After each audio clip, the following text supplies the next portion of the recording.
principle that we're going to talk about for how to succeed in law school is to keep in mind that law school exams test two things: how well you know the law and how well you can apply it to the types of fact patterns that you'll see on your exam. So if you want to succeed on law school final exams, you have to focus on two things: learning the law and applying it. If you make these two things your focus, then you should be set up to do really well on law school final exams. So how do you learn the law really well? Well, there's two things that you do. First, you outline, typically using your class notes as the basis for your outline. You write a nice, neat, organized outline that contains all the law that you need to know. And next, you memorize your outlines. So try to memorize those elements of the law as best as you can. All right, if you do that, then you'll know the law well enough to succeed on a law school final exam. The next piece is you have to learn how to apply it to law school final exams.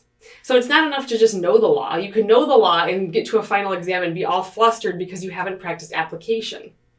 So how do you apply the law on a law school final exam? How do you get good at this application process? First, you learn a good strategy for taking law school final exams. The vast majority of final exams that you take in law school will be different than what you've taken in undergrad.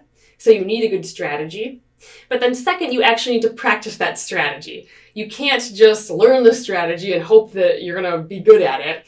It's like learning how to play tennis. You could read rules on how to play tennis all day, but at some point you actually have to go out and play in order to put those rules into practice and perfect your skill.